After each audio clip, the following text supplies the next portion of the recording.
Mama no ndị Igbo mama no o nwere obere video m chọrọ ka m play here before o nwere just obere video m chọrọ ka m play here m chọrọ obere okwu m chọrọ ka m put across taa before cheji normally achọbara m ịhapụ tomorrow but masị mba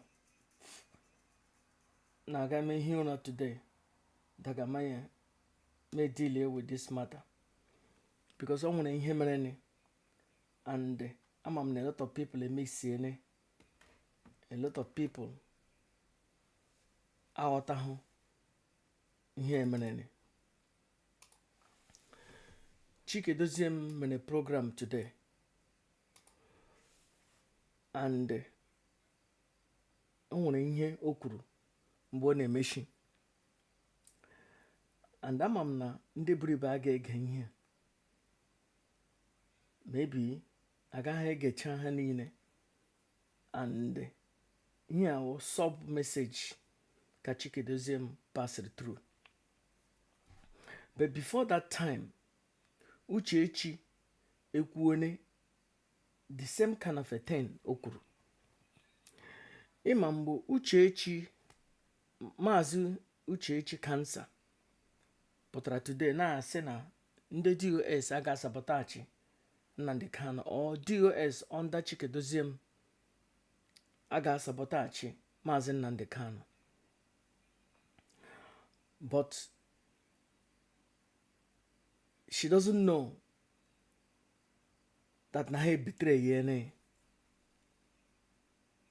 na ha undermine the anaya or she doesn't know na Haiti even in more danger. Akwanno no mgbe ọ na-ekwu na onye ọbụla should remain with Chika that with DOS Chika Edoziem. But gana ihe Chika Edoziem kwuru today 21st of June na his broadcast.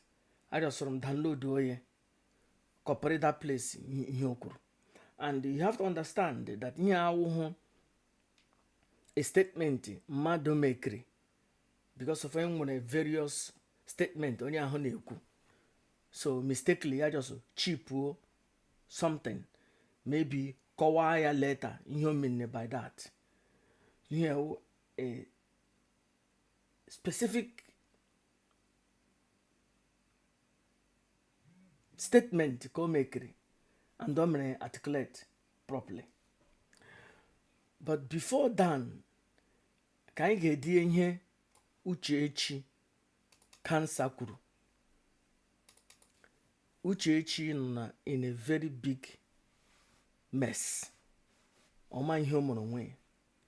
Can I go here Uchechi cancer Delilah Winnie Mandela kuru? Can I get in there one? He ought to have been released by now. But for your selfishness, for your wickedness, for your greed, and for your unconsciousness, you have stood and created nothing but chaos, affecting Maazị Nnamdi Kanu, affecting everyone else, affecting me and his child.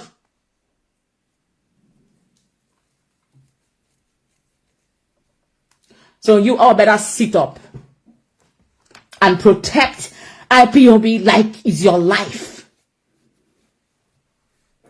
Protect Maazị Nnamdi Kanu because we are a people who are targeted.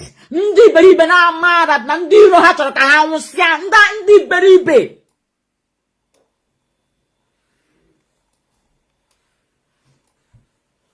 Sit up. There is no how the DOS will take over from Maazị Nnamdi Kanu. Not in this life. Let us all work together. When Maazị Nnamdi Kanu comes out, then every single person will lay their grievances. I have mine, but I have stayed my tongue and hands. How? Make it make sense.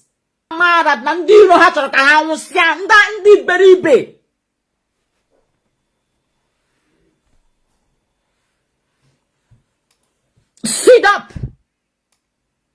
There is no how the DOS will take over from Mazi Nnamdi Kanu. Not in this life. Let us all work together. When Mazi Nnamdi Kanu comes out, then every single person will lay their grievances. I have mine, but I have stayed my tongue and hands. How? Make it make sense. What do you think Wednesday is? Oh, that no. It shows that it shows the stupidity of a certain people. That's what it shows. It shows that you cannot comport yourself under a certain law. That's what it means. But that is not who we are. We are people who question evil behavior. That is who we are. It does not mean that Ibana here Wednesday. Mazi Nnamdi Kanu is one person who has brought our people together this far. So let's stick to it. Let's sit down here, support this DOS until Mazi Nnamdi Kanu comes out. Whatever that wants to happen, then let it begin happening from there. But right now, no such thing is happening. Mazi Nnamdi Kanu remains the leader of the indigenous people of Biafra, and the DOS led by Mazi Chika Edoziem sits on there.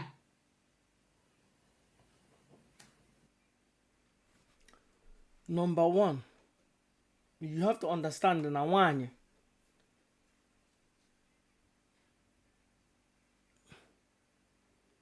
This woman,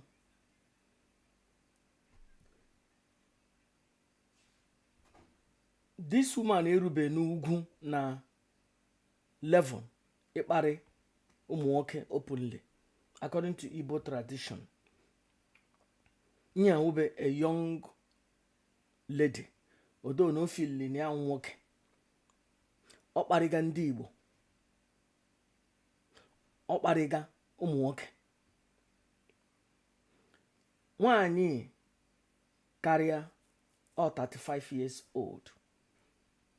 Eche m na oruo na 40. Ọ pụtara na akparị ndị Igbo ụmụ nwoke. But ọ sị na DOS will not take over from Mazi Nnamdi Kanu. You know that DOS would not remove Mazi Nnamdi Kanu or sabotage Mazi Nnamdi Kanu.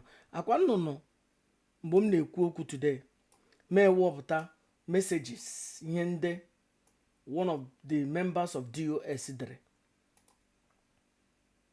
You have to understand that these people planned all these things.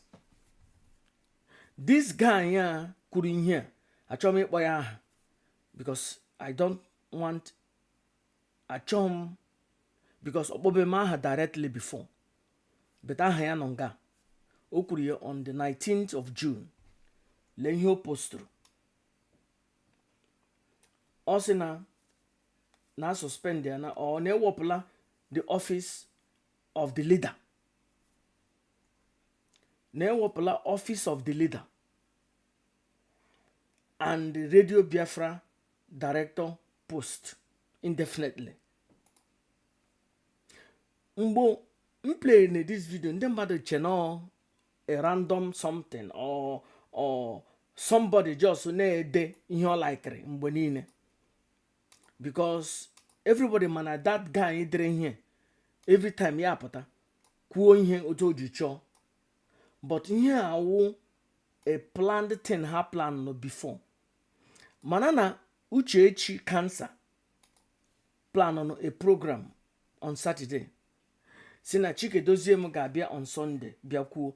Ihe ha plan no na Uchechi ga-apụta bịa leye the foundation. Then Chika Edoziem apụta bịa expand ya on that thing. On that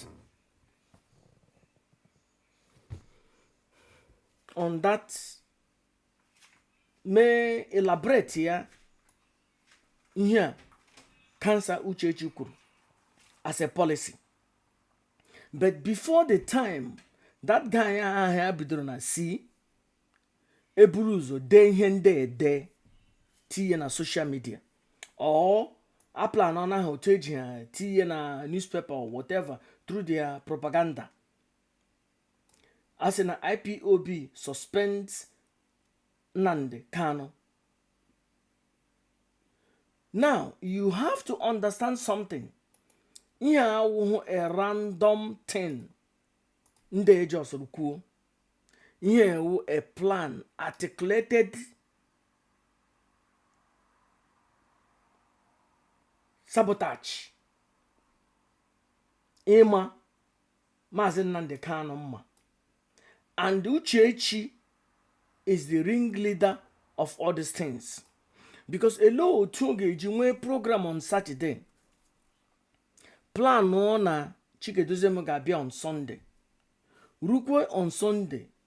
Post ihe isi ndị mmadụ je watch ya no ihe ahụ Chika Edoziem ga-ekwu. Ihe awụ ihe ha plan. This useless one a na-akpọ Uchechi. This efulefu a na-akpọ Uchechi. A ga-agba m na n'ọma ihe Chika Edoziem chiri ikwu. Ọ ga-asị na ihe ewu na Chika Edoziem betray yiri ya na ihe awụ ihe ha kpara. Lekwe ihe ọ dere na akaụntụ ya.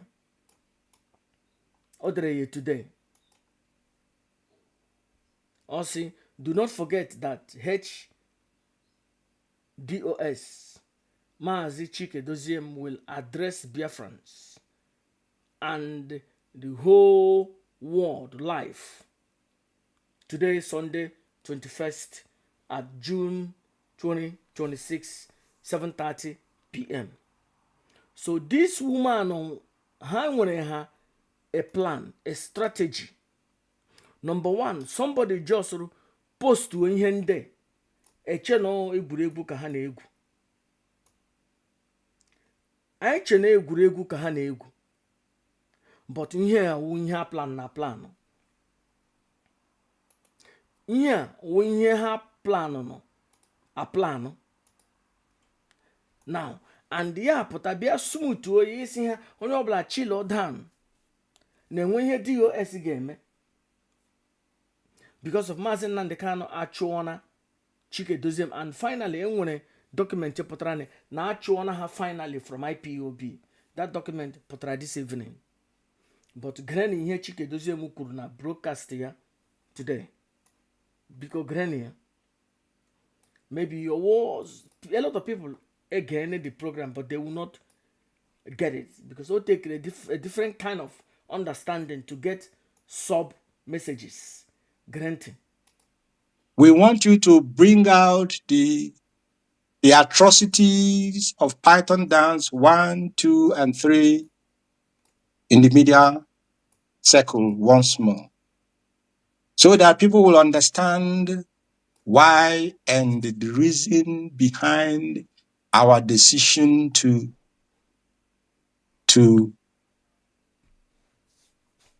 institutionalize IPOB, ask our people to support ESN, and the reason why we have suspended indefinitely. You have to understand. Okeno no logboro okeno nama. No free fogri. No n'ime ngịga. Ihe na ha chi mewu blackmail Maazị Nnamdi Kanu.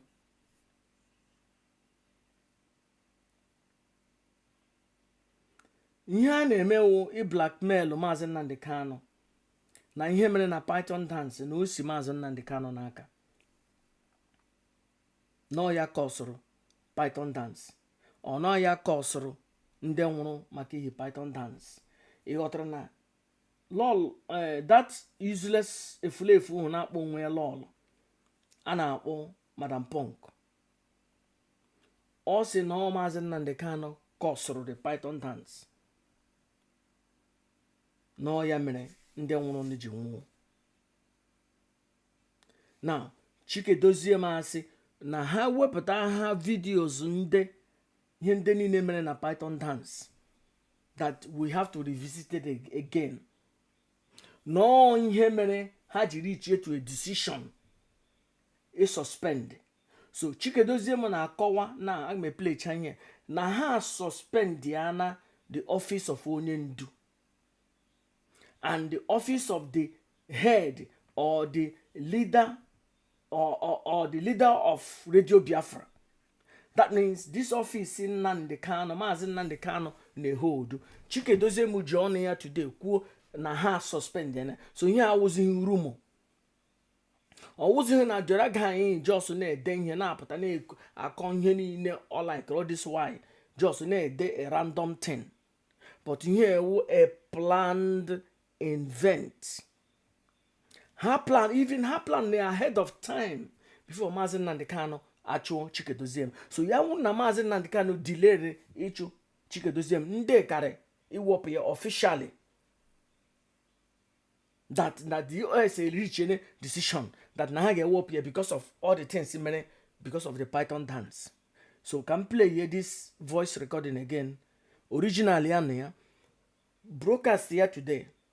Jena about 4 minutes before agụmuri ha akụkọ iji emechi ị ga-ahụ ihe nga o play na ege ihe na etihimeti ewepụ ajọsọrọ m kọtụrụ 3 minutes before the end ka o kwuge ihe gbasara this thing and o bidoro na ya emene instruct the media team ha ka ha jee wepụta ihe mere na Python dance that we want to revisit it.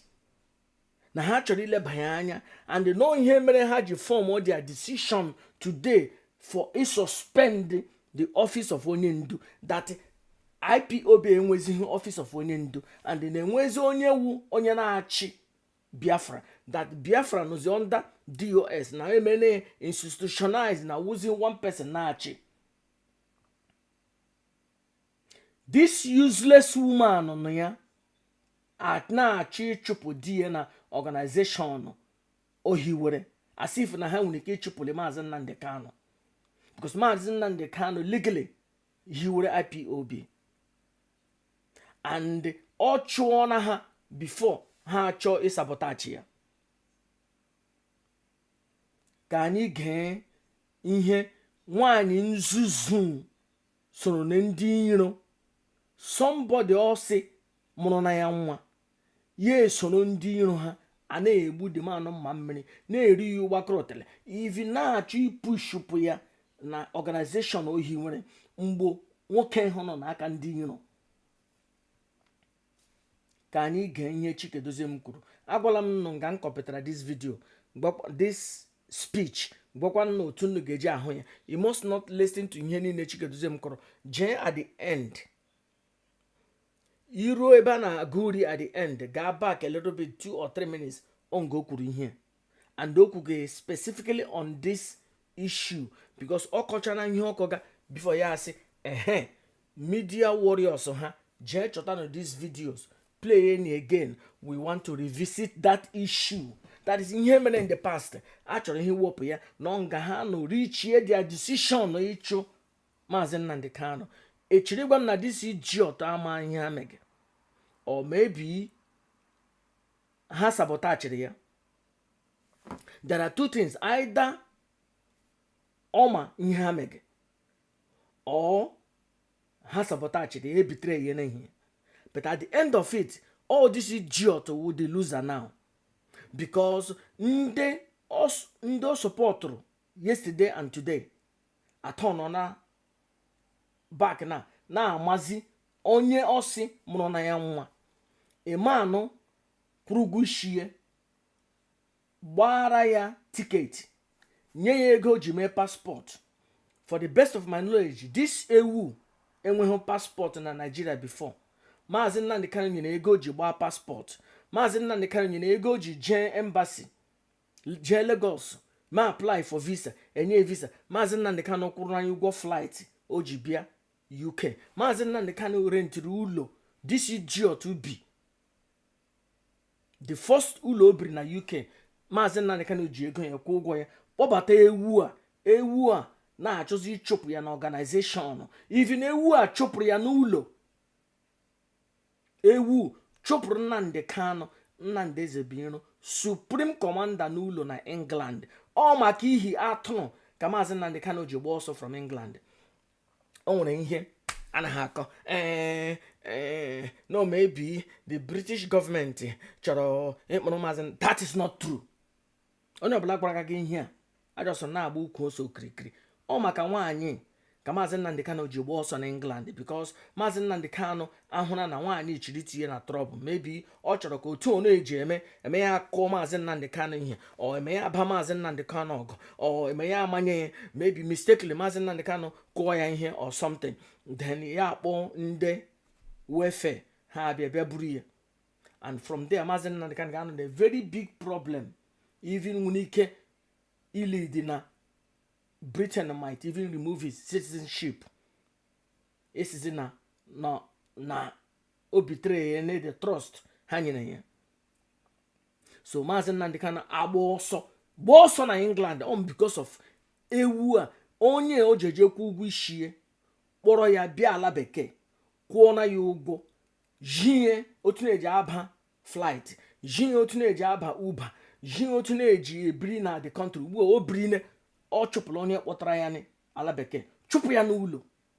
Ugbu a naanị ọ chụpụrụ ya na ndị otu ya ekwuone na ha chụpụla ya na organization Nnamdi Kanu, Nnamdi Ezebiro, onye ndu hiwere ganeno etige hum etige ewepụga. This voice recording na Chika Edoziem mere today 1st of June 2026, and all the last 10 o kwuru na broadcast ya je watch ya na, but granny here.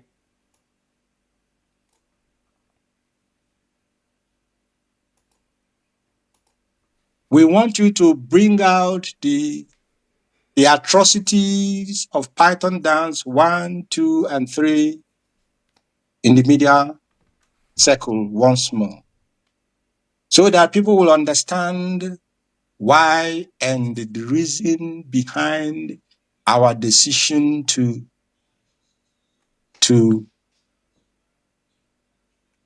institutionalize IPOB, ask our people to support ESN, and the reason why we have suspended indefinitely the office of the leader of the indigenous people of Biafra, the position of Radio Biafra, director of Radio Biafra.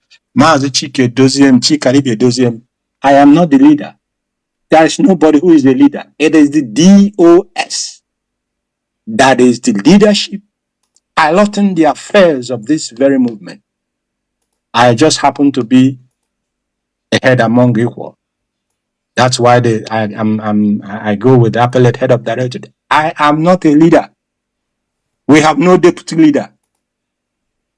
And we are not going to have any. By the time our constitution comes out, all of you will understand that we mean business. May Chukwu Okike Abiama, the gods of our land and our ancestors, may they continue to guide us. May they continue to give us the wisdom, because wisdom is above all things. I will repeat to my brothers and sisters who are walking with emotion. This Biafra we are seeking is one in which the foundation shall be a foundation laid in equity, in fairness, in justice, moral uprightness, and in truth. I want to thank all of you for listening to me tonight. And I want to encourage those of you who may be a little bit concerned. Be not concerned.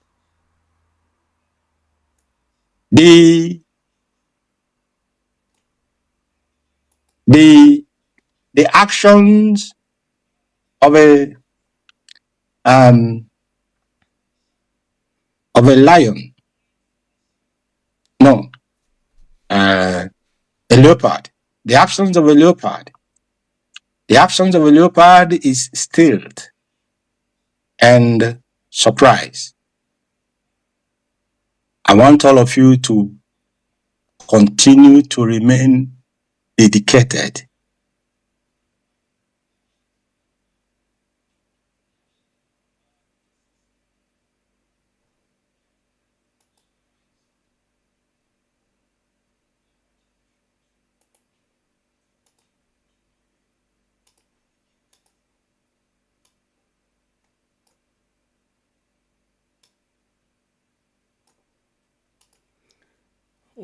ihe o kwuru. This thing Chika Edoziem kwuru today, nwanne anyị nwoke a ndị na-eme ihe siri ike epost onye on the 19th.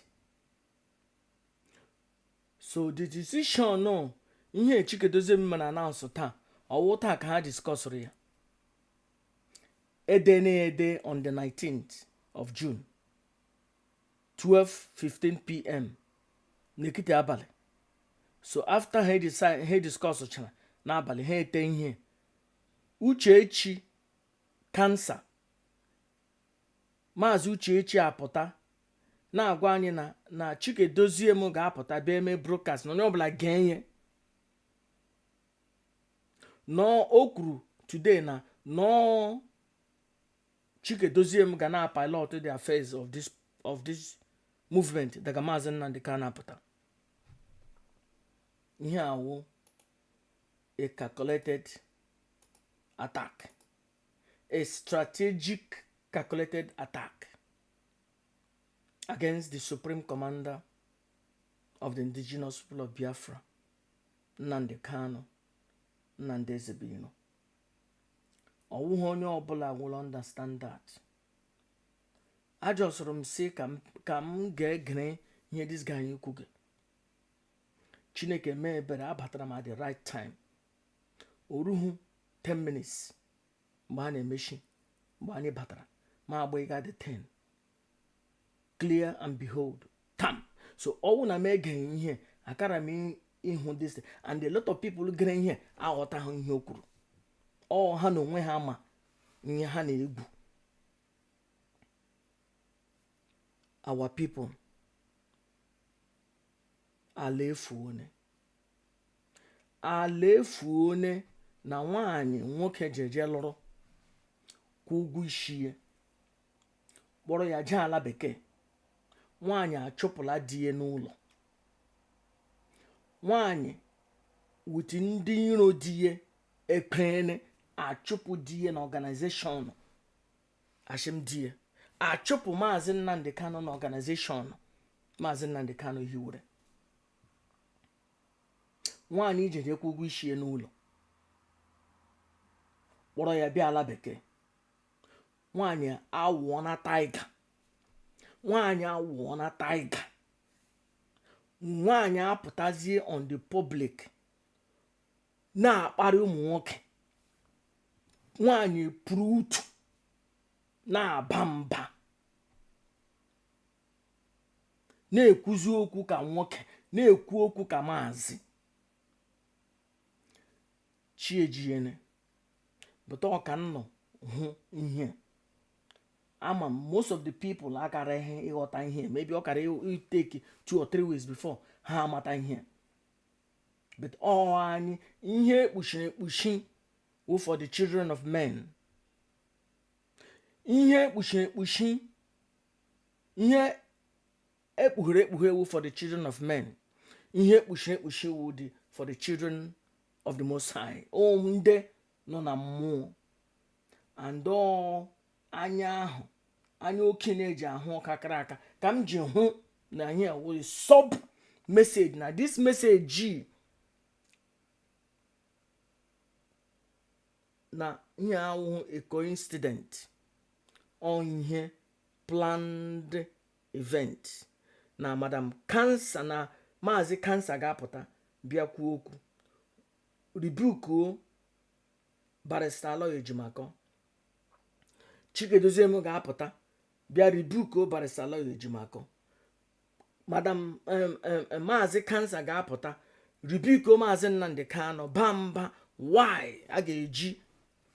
I'm paraphrasing. Finally, Chika Edoziem ga-apụta bịa sumotu no ihe niile. Otu o ji wuru vegetable, otu o ji ọ sị na ya wụ a leopard, that is na ya na-eye eye, na na-enwe calculated moves. A word is enough for the wise. You people must understand what is happening. Go and watch that broadcast of Chika Edoziem. 5 minutes to the end. Iwepo the music akoro at the last. 2 or 3 minutes to the end. On go put in here. Manakwana, this efulefu say that Chika Edoziem na DOS will never take over from Mazi Nnamdi Kanu. Either Oma Nihamene, or they betrayed her, or they used her. Only ya na ha na plan ihe ọzọ. Ha na plan ihe ọzọ mgbe ọ na-anọghị. That means he use one. And onye ọ na-eprove na ya ma ihe na ya adịla awakened, na ya transcend na the mind, na her consciousness adịla expand. But onwe ha ụbụrụ na ya n'ishi. Mgbe ị nọ nga na-akpa ekete, na-akpa nkata, otu a ga-eji asabọtaghachi onye mụrụ na gị nwa. Are you wise? You must be foolish indeed.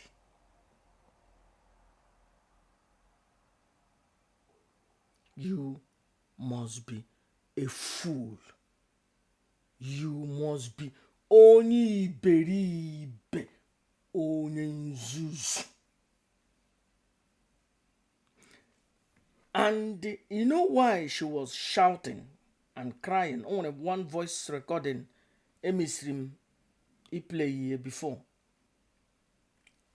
Because an apply ego na-enwetezi oge enwete again. Ego ọ na-enwete oge enwetezi again. Onye nwaanyị ji na-aba mba na-eti why a ga-eji ewepụ Chika Edoziem ha na ndị ọkọtọka n'ọnụ ndị otu ha. I wanted to play this video.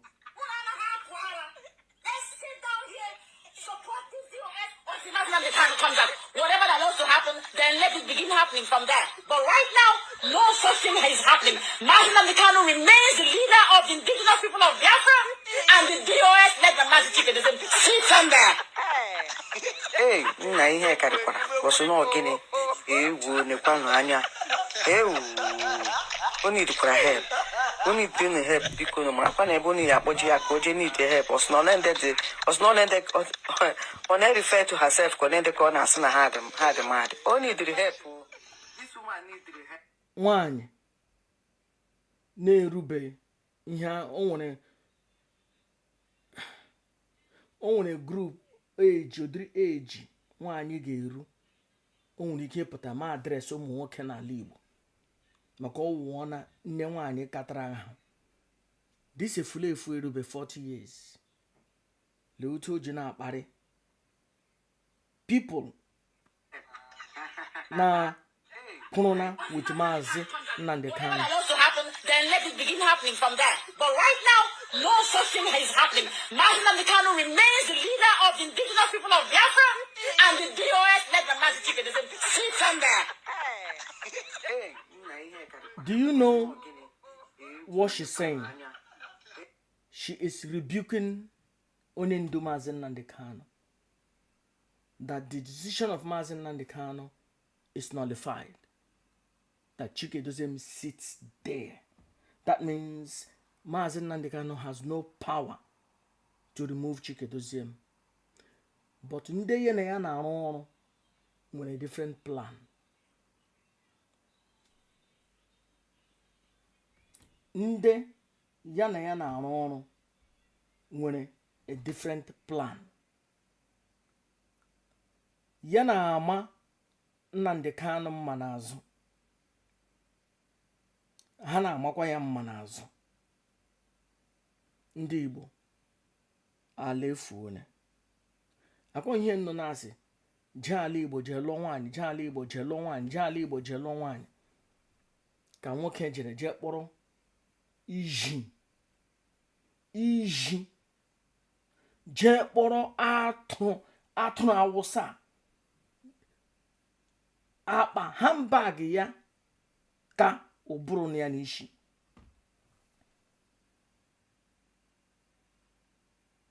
Chineke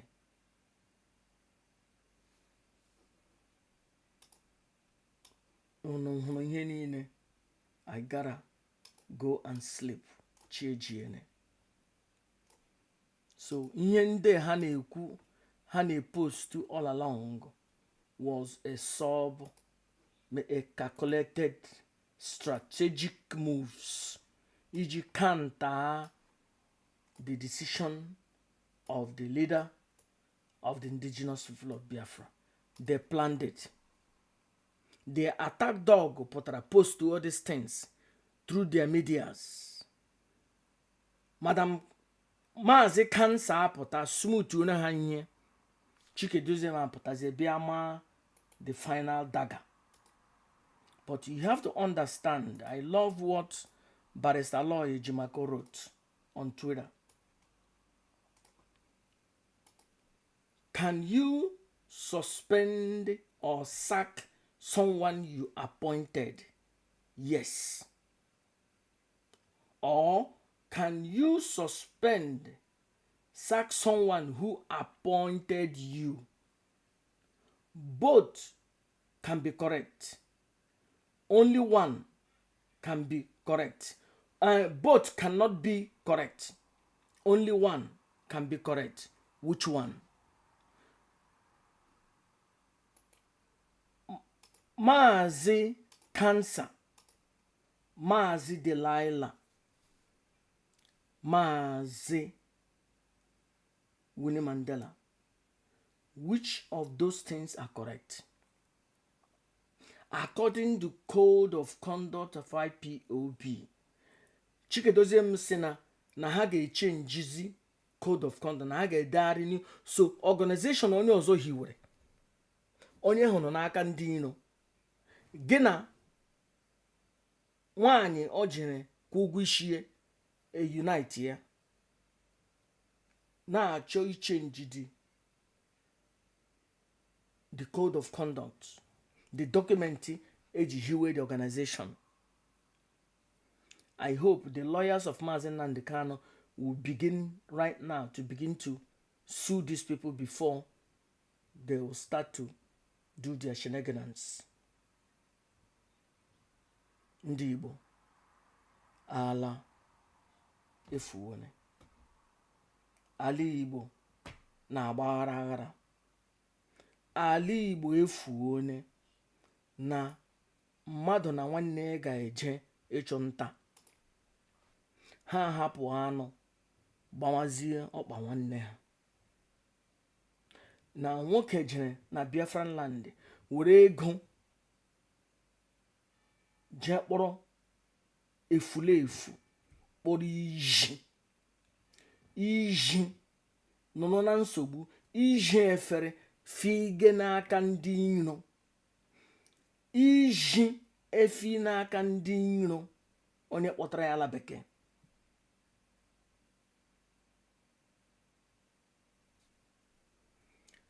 Maazị Nnamdi Kanu, the awakened one of the Biafran people. It pains me to say this.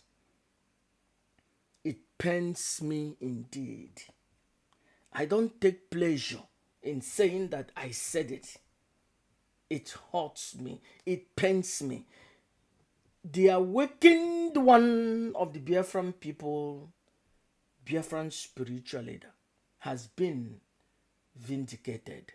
That indeed, Iji Ganaporo will cancer to you, to your family, and to IPOB.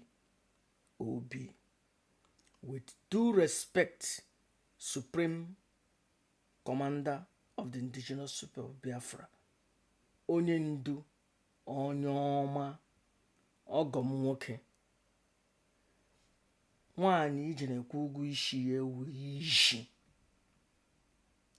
nwaanyị iji na-ekwu ụgwọ isi ya wụ onye agbata eke nwaanyị iji na-ekwu ụgwọ isi ya wụ onye ọkọtọ okeye n'ọnụ ndị iro ị na-achụgharị onye iro ahụ nọ n'ụlọ gị ọ iji idomere n'ụlọ and o prove onye na ọwụwo gị domere n'ụlọ na ọ ya domere gị n'ụlọ o prove onye na ya wụzi maazị bụ utu ọ bụ utu Chileke ala Igbo efuone ala Igbo efuone ala Igbo na-agba aghara werenụ this video share anụ ya aga m eme ya ka ọ dị too long ka ọ dị easy ụmụnne anyị nọ na Biafran land ịmata mara nọ today na the obstacle supreme commander of the indigenous people of Biafra nwere is and has been this efulefu ọ gara kwụ ụgwọ isi ya kpọta ya ala bekee from 2015-16 and from 2021 to 26 nsogbu niile gịda ga-agba ọzọ enwere na IPOB ụgbakọrọtele niile egburu Nnamdi Ezebiro supreme commander ụgbakọrọtele na mma mmiri niile egburu ihe niile shi ya n'aka onye awụji onye rụrụ onye kpara dị ekete kpaa dị nkata ọya ya na onye ọbụla sabotachi Nnamdi Kanu maazị Nnamdi Kanu dị na mma ọya I thank you enwe m ohere play the voice of the Divine Mother but because I have to be going to work in the next 4 hours ndewonu ya dịrị unu na mma ndị Igbo biko nụ pụrụ unu gidigba m with maazị Nnamdi Kanu unu ekpekwele ka nwaanyị ana m akpọ ya nwaanyị why am I making mistake maazị try to undermine the authority of the supreme commander of the indigenous people of Biafra we will not allow her or join ya na ndị iro ka ọ na-ehi ige aja n'okwu ndị iro wu ndị agbata obi ya ọ baga mbasị na ya jere Italy for 30th of May ọ jere Italy jee meet ndị na-akparị Nnamdi Kanu ndị na-akparị Nnamdi Ezebiro ndị na-akparị supreme commander na-akpọ ya onye oshi na-akpọ ya onye ama na-asị na ọwụzighị onye ndu ha ọ ndị ya na ya gara meet ya na 30th of May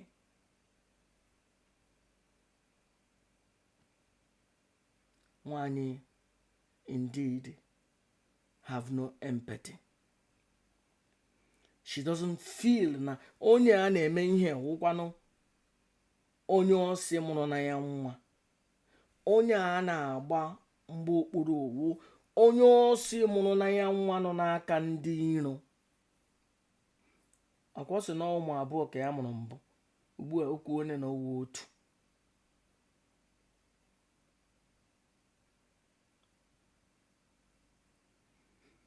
onye ọbụla kpọtaga nwaanyị from alabek from ụlọ jikwa ihe eji mụrụ ihe ji were ihe ji mụrụ ihe ọnwụkwụ ụmụ nwaanyị niile dị otu achọkwa m imebi programụ but dey careful lekwe ihe nwaanyị akwụrụ n'ụgwọ flight mege onye kpọtara ya n'ala bekee Chineke